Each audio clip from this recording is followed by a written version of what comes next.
ستایا نہ کرو، ہے پرندوں در زندان سے گزرا نہ کرو، ایک ستائی ہوئی بچی کو زمانہ بلند کر سلوات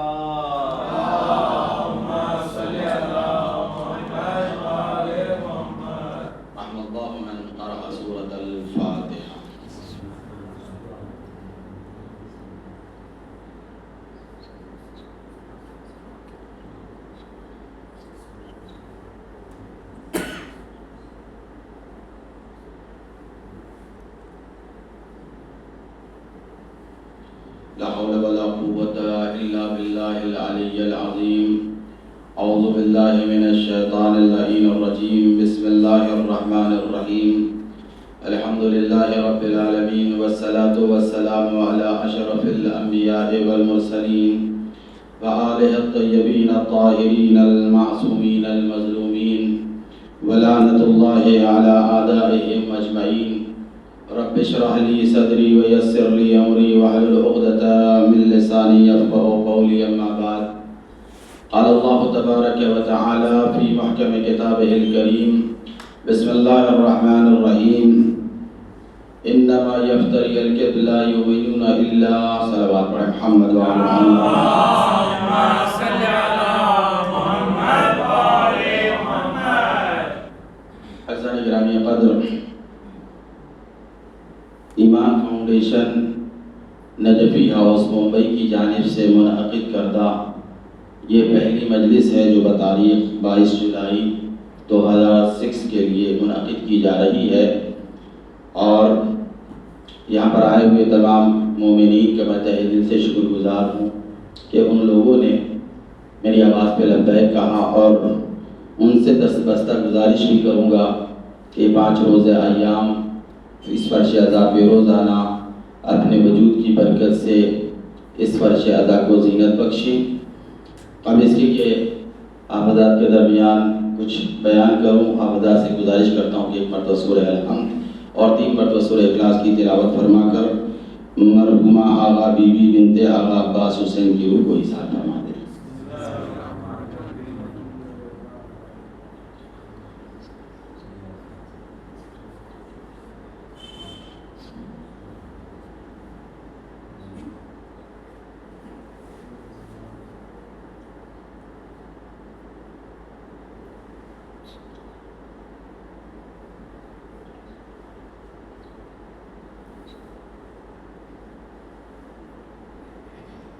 ایک مرتبہ آواز بلند صلوات پڑھیں محمد وآل محمد. اللهم صل على محمد وآل محمد.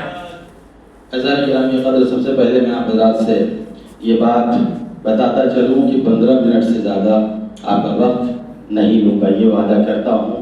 10 منٹ فضائل ہوں گے اور 5 منٹ مسائل کے دائرے میں مجلس روزانہ ختم ہوگی. میں جانتا ہوں مومنین اکرم بالخصوص مجلسوں میں بیچارے اس قدر مستغرب ہو گئے ہیں کہ بہرحال تھکان آدمی کو ہو ہی جاتی ہے، جس میں انسانی ہے.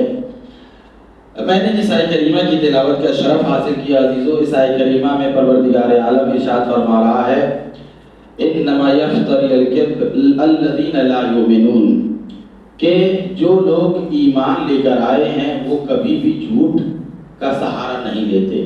یعنی جو مومن بندہ ہوگا وہ کبھی جھوٹ نہیں بولے گا. یہ تو مومن کی علامت ہے. کچھ سخت جملے آپ کے سامنے پیش کرتا ہوا چلا جاؤں. مومن تو بہت بڑی بات ہے عزیزو. آج کل تو مولوی حضرات ممبر پہ بیٹھ کے جھوٹ بول رہے ہیں، اور یہ جملہ بڑا مشہور ہے قرآن کریم کا، یا حدیث نبوی ہے، یا علماء کا قول ہے کہ العالم بالعمل کشجرۃ بلا ثمر. وہ عالم جو اپنے علم پر عمل نہ کرے اس کی مثال اس درخت کی طرح ہے جو بغیر پھل کے ہوتا ہے.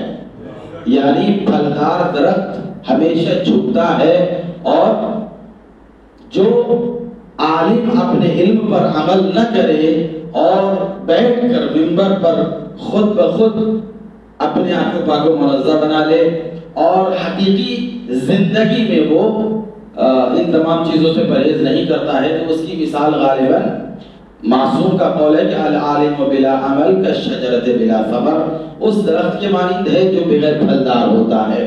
عزیزو مختصر سے وقت میں اگر میں ادھر ادھر کی بات کرنے لگوں گا تو ٹائم میرا گزر جائے گا، اور میں نے وعدہ کیا 15 منٹ سے زیادہ نہیں۔ اللہ نے کیا کہا؟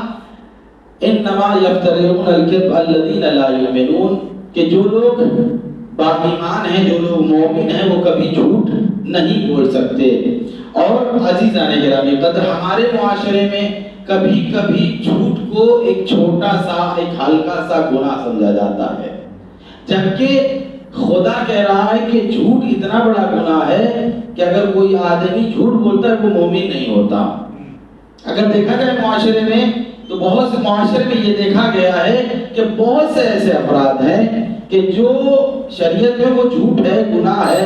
جب رسول اللہ سے پوچھا گیا کہ کیا اللہ کے رسول یہ بتائیے کہ کیا کوئی مومن بندہ چوری کر سکتا ہے کہ نہیں کر سکتا، تو رسول اللہ نے کہا بالکل چوری کر سکتا ہے، اس لیے کہ اگر اس کے پاس کھانے کے لیے پیسہ نہیں، اس کے بیوی بچے پریشان ہیں، ہو سکتا ہے مجبوری کی بنیاد پر چوری کر لے، اور چوری کرنے کے بعد اگر وہ شخص کیا کرتا ہے، گناہ کی توبہ کر لیتا ہے تو وہ مومن رہے گا۔ حتیٰ کہ بڑھ کر المومن یزنی تک کا لفظ استعمال ہوا ہے۔ لیکن جب اللہ کے رسول سے سوال کیا گیا، اللہ کے رسول یہ بتائیے کیا المومن یکذب، کہ کیا مومن کذب کر سکتا ہے، جھوٹ بول سکتا ہے، تو اللہ کے رسول نے کہا کہ نہیں، مومن کبھی جھوٹ بول ہی نہیں سکتا۔ اب عزیزان گرامی قدر، چاہے وہ زنا ہو چاہے چوری ہو، معاشرے میں یہ چیز بہت بڑی شمار ہوتی ہے، اور ہے بھی۔ میں منع نہیں کر رہا ہوں کہ زنا کرنا اچھی چیز ہے، چوری کرنا اچھی چیز ہے، نہیں، یہ بہت عظیم گناہ ہے، لیکن معاشرے میں جو زنا ہے اسے عظیم سمجھا جاتا ہے، چوری کو عظیم سمجھا جاتا ہے، لیکن جھوٹ کو تھوڑا کم سمجھا جاتا ہے۔ اس لیے کہ معاشرے میں یہ جھوٹ اس قدر پھیل چکا ہے کہ اسے لوگ لائٹلی لیتے ہیں، اسے گمبھیرتا سے لیتے ہی نہیں۔ فرض کر لیجئے مولانا ابراہیم چوری کرتے ہوئے پکڑے گئے، اب یہ چوری کرتے ہوئے ایک مولانا کا پکڑا جانا معاشرے میں اتنا عظیم چیز ہے کہ معاشرہ اب اس مولانا کے پیچھے نماز نہیں پڑھے گی، اس کو کبھی بھی ممبر پر بیٹھ کر مجلس پڑھتے ہوئے دیکھنا گوارا نہیں کرے گی، کیونکہ معاشرہ چوری کو بہت بڑا گناہ سمجھتا ہے۔ لیکن یہی مولانا اکثر پہ امامہ لگا کے، امامہ لگا کے اپنے روم میں 4 لوگوں کو بٹھا کر اس کی غیبت اس کی غیبت، یہ جھوٹ وہ جھوٹ، تو وہ بیٹھنے والے افراد بھی کہتے ہیں واہ مولانا کیا دماغ لگایا ہے، وہاں پہ برائی نظر نہیں آتی۔ عزیزان گرامی قدر، تو جھوٹ جو کہ شریعت میں سب سے عظیم ہے، اس کے لیے معاشرہ بھی توجہ نہیں دیتا، لیکن جو چیزیں ہیں شریعت میں بری لیکن اسے برا سمجھا جاتا ہے۔ تو ضروری ہے عزیزان گرامی قدر کہ جھوٹ کے اوپر جو انسان زندگی گزارتا ہے، اللہ کی نگاہ میں، رسول کی نگاہ میں وہ مومن ہے ہی نہیں۔ میں ایک واقعہ پڑھ کے بات کو تمام کیے دوں گا۔ اللہ کے رسول کے پاس ایک شخص آیا اور آنے کے بعد کہتا اللہ کے رسول میں اپنی زندگی میں، اپنی لائف میں بہت گناہ کیا ہے، چاہتا ہوں کہ آپ کے پاس آ کر کچھ گناہ چھوڑ دوں، سب تو نہیں چھوڑ سکتا۔ کہا کیا کرتا ہے؟ کہا کہ شراب بہت پیتا ہوں۔ کہا اچھا، دوسرا کیا کام کرتا ہے؟ کہا کہ نماز نہیں پڑھتا میں۔ کہا تیسرا کیا کرتا؟ کہتا میں جھوٹ بہت بولتا ہوں۔ تو اللہ کے رسول نے کہا کہ اچھا یہ سارا کام کرتا؟ کہتا ہاں سب کچھ کرتا ہوں، لیکن میں آپ کے پاس اس لیے آیا ہوں کہ ان تینوں میں سے ایک آدھ چھوڑ دوں، بقیہ تو نہیں چھوڑے گا۔ آپ یہ بتا دیجئے کہ ان میں سے کون سا چھوڑوں؟ تو کہا کہ جو میں کہوں گا عمل کرے گا؟ کہا بالکل عمل کروں گا۔ اس وقت اللہ کے رسول نے کہا، یہ نہیں کہا کہ جا شراب مت پینا، یہ نہیں کہا کہ جا نماز مت چھوڑنا، یہ نہیں کہا، بلکہ یہ کہا کہ جاؤ دونوں میں سے ایک چیز پکڑ لینا، جھوٹ مت بولنا۔ اب یہ آدمی بڑا خوش ہوا کہ یہ تو ہم سمجھ رہے تھے کہ شراب کے لیے رسول اللہ جو ہے ہم کو ٹارگٹ کریں گے، نماز نہ پڑھنے پر بھی ٹارگٹ کریں گے، لیکن رسول اللہ نے تو ایک دم آسان طریقہ بتا دیا کہ جاؤ جھوٹ مت بولنا۔ اب عزیزان گرامی قدر، اسے کیا پتا تھا کہ یہ رسول ہے، رسول نے شریعت پھیلائی ہے۔ بہرحال اب وقت ہوا کیا، نماز کا ٹائم جب ہوا، اچھا آپ کو بتا دوں نماز جو ہے عزیزو کیا ہے، آدمی کبھی غور کیا ہے، اتنی مجلسیں ہوتی ہیں، مومنین اور عزادار ہر مجلس میں شرکت کرتے ہیں، ان کو پریشانی کم ہوتی ہے، لیکن نماز کا ٹائم ہوتا ہے نا تو ساری بیماری لگ جاتی ہے۔ آپ نے کبھی غور کیا آیا آخر کیوں ایک آدمی 15 گھنٹے کا روزہ رکھنا گوارا کر لے گا؟ آدھا گھنٹہ بیٹھ کر قرآن پڑھنا بھی گوارا کر لیتا ہے، لیکن 5 منٹ کی نماز اس سے نہیں پڑھی جاتی. کیوں؟ انہا لکبیرۃ الا الخاشعین، اس لیے کہ نماز یہ جو ہے بہت کبیر ہے، بہت بڑی ہے، لوگوں کے اوپر یہ طاری ہوتی ہے. لہذا جیسے ہی نماز کا وقت ہوتا ہے تو ساری بیماریاں ان کے اندر آنے لگتی ہیں. شیطان یہی تو چاہتا ہے کہ لوگوں کو نماز سے دور کر دو، اور یہ بہت بھاری بھرکم چیز ہے.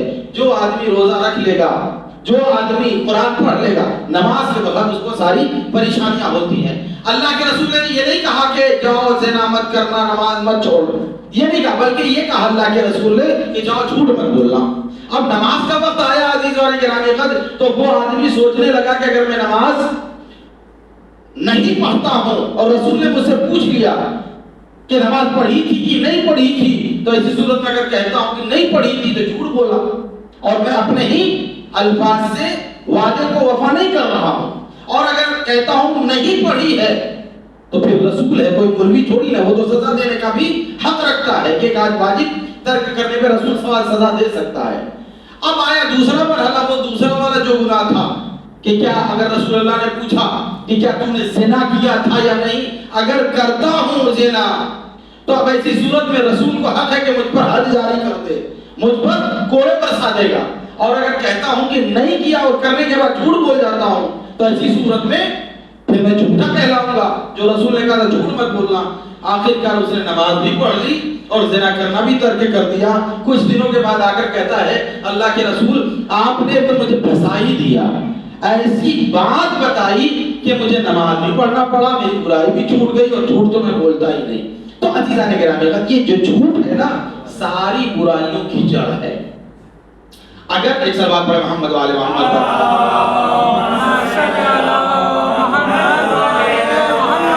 اپنی زندگی میں جھوٹ سے پرہیز کرے. اس لیے اگر کوئی شخص چاہتا ہے کہ مومن رہے تو اسے ضروری ہے کہ وہ جھوٹ سے پرہیز اختیار کرے. ہاں عزیزان گرامی، میں بات کو یہیں پہ تمام کرتے ہوئے، کیونکہ یہ وہ ایام چل رہے ہیں جن ایام میں بی بی سکینہ سلام اللہ علیہا کے حوالے سے مصائب بھی اور ان کی شہادت کے ایام بھی چل رہے ہیں. لیکن آج میں آپ کو بی بی سکینہ اور جناب شہزادی فاطمہ الزہرا کے درمیان تھوڑا سا جو ربط ہے اس کو بیان کرتا چلوں. جب جناب خدیجہ کی شادی رسول اسلام سے ہوئی تھی تو آپ کو سبھی کو پتا ہے نا کہ جناب خدیجہ کو بائیکاٹ کر دیا تھا عرب نے، ملکۃ العرب کو بائیکاٹ کر دیا. بی بی فاطمہ الزہرا جب اپنے مادر گرامی کے بدن مبارک میں پہنچی تو وہ پیٹ میں رہ کر بھی اپنی ماں کے لیے انس اور محبت کا سبب تھی، کلام کرتی تھی. تاریخ یہ بتاتی ہے کہ جب بی بی زہرا پیدا ہو گئی اور 4 سال کی ہو گئی تو کیونکہ پورے عرب میں بائیکاٹ چل رہا تھا، 9 سال 10 سال ہو گیا شادی کو، لیکن کوئی بھی بی بی خدیجہ کے پاس نہیں آ رہا تھا کہ رشتہ داروں نے چھوڑ دیا تھا. ہوا کیا؟ ہوا یہ کہ ایک شخص جس نے جناب بی بی خدیجہ کے گھر میں کام کیا تھا، وہ اس کو محسنہ مانتا تھا، اس کے گھر میں ایک بیٹی کی شادی تھی. اس نے آ کر کہا کہ بی بی چاہے دنیا والے آپ کو برا کہیں لیکن آپ کو میری بیٹی کی شادی میں شرکت کرنا ہے. اب بیٹی فاطمہ 4 سال کی ہے. جناب فاطمہ دیکھ رہی کہ میری ماں سے کوئی ملتا نہیں ہے، میری ماں کو شادی میں شرکت کی دعوت دی گئی ہے اور میری ماں کوئی تیاری نہیں کر رہی ہے. تو ایسی صورت میں جناب زہرا نے کہا ماں جان یہ بتائیے آپ تیاری کیوں نہیں کر رہی؟ کہا مجھے جانا ہی نہیں ہے. کہا کیوں نہیں جانا ہے؟ کہا میری لفظ جگر میں تو ملکۃ العرب ہوں اور تیرا بابا جو جس حیثیت کا ہے تو بھی جانتی، کائنات بھی جانتی ہے، لیکن سب سے بڑی پریشانی یہ ہے کہ میں 4 سال سے دیکھ رہی ہوں کہ ایک ہی لباس ہے تیرے پاس جو بوسیدہ ہے، مجھے اپنی فکر نہیں ہے. میری لفظ جگر فاطمہ اگر تو اس لڑکی کی شادی میں جائے گی تو ساری دنیا کے لوگ اچھے لباس پہن کر آئیں گے، تیرے لباس تو 4 سال سے ایک ہی لباس پہن رکھا ہے. اب عزیزان گرامی تو جناب زہرا نے جملہ کہا تھا، اے اماں آپ کو پتا ہے میرے پاس دنیا کا سب سے بہترین لباس ہے. پوچھا کیسے؟ کہا ایک مرتبہ میرا بابا آیا تھا اور کہا اے میری لفظ جگر زہرا تجھے پتا ہے دنیا کا سب سے بہترین لباس کیا ہے؟ تو میں نے پوچھا تھا کیا ہے؟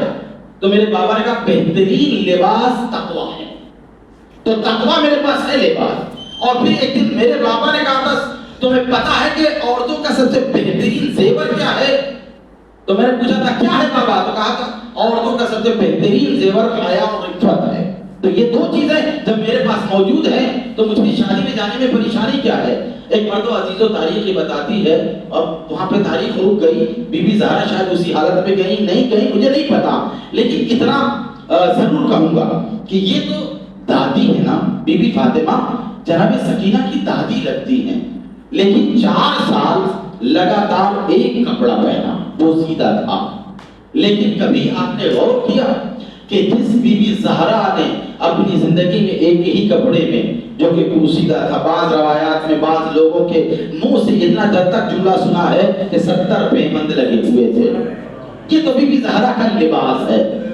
لیکن عزیزان گرامی قدر، میں ہاتھوں کو جوڑ کر بی بی زہرا کی بارگاہ میں عرض کروں گا، اے شہزادی ٹھیک ہے میں مانتا ہوں غربت کی زندگی تھی، آپ کا لباس بوسیدہ تھا، پھٹا ہوا تھا، اس میں 70 پیوند لگے ہوئے تھے، لیکن اے شہزادی زہرا آپ کی پوتی سکینہ ہے، آپ کو پتا ہے کہ جس وقت کربلا میں آئی ہے تو اس کے بدن پر ایک ہی کپڑا تھا، بی بی سکینہ کے بدن پر ایک ہی کپڑا تھا، اور کربلا میں شام غریبہ میں اسی کپڑے میں آگ بھی لگی ہے۔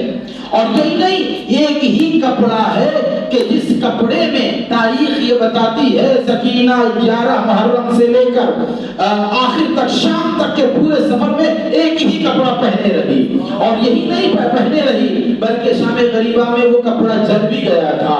میں کہوں گا اے بی بی زہرا آپ کے پاس ایک بوسیدہ کپڑا تھا، لیکن آپ کی پوتی سکینہ کے پاس جو کپڑا تھا نا، وہ جو ایک کپڑا تھا وہ بوسیدہ تو تھا، پرانا تو تھا، جلا ہوا بھی تھا، یہی نہیں بلکہ ایک کنڈیشن اور بھی تھی، وہ یہ تھی کہ جس وقت 11 محرم کو بی بی سکینہ کو اکیلا ننگی پشت پر اونٹ پہ بٹھایا گیا، بی بی سکینہ گر گئی، تو تاریخ یہ بتاتی ہے کہ جناب زینب نے کہا کہ مجھے میری بیٹی سکینہ کے ساتھ بیٹھا دے تاکہ بچی نہ گرے۔ اس وقت شمر نے ایک جملہ کہا تھا، اے زینب پریشان مت ہو، ہم نے انتظام کر لیا ہے، اب سکینہ کبھی بھی اونٹ کے پشت سے زمین پر نہیں گرے گی۔ اس کے بعد اس ملعون نے اسی کپڑے میں، جس کپڑے میں بی بی سکینہ اپنے آپ کو پہنے ہوئے تھی، اسی کپڑے میں الٹا سیدھا الٹا کر کے بی بی سکینہ کو پشت ناکہ پہ بٹھایا اور رسی سے جناب سکینہ کو اس کے اوپر باندھ دیا، اور باندھنے کے بعد تاریخ یہ بتاتی ہے یہ کربلا سے جب کوفے کے لیے روانہ ہوا ہے اور کوفہ یہ قافلہ پہنچا ہے اور جناب سکینہ کی جب رسی کھولی گئی ہے نا، تو تاریخ یہ بتاتی ہے کہ سکینہ کا پورا لباس خون میں تر ہو گیا تھا۔ ایک مرتبہ جناب زینب نے جب اس منظر کو دیکھا نا، ایک مرتبہ کربلا کا رک کر کے جملہ کہا، اے بھیا باپ، جو سکینہ کو آپ اتنا چاہتے تھے، ارے اس کا پورا کرتا خون میں لطپت۔ اِنَّا لِلَّهِ وَإِنَّا إِلَيْهِ رَاجِعُونَ سَيَعْلَمُ الَّذِينَ ظَلَمُوا أَيَّ مُنقَلِبٍ يَنقَلِبُونَ۔ پروردگار ہمارے اس اعمال کو اپنی بارگاہ میں شرف قبولیت عنایت فرما، امام زمانہ کے ظہور میں تاجیل فرما۔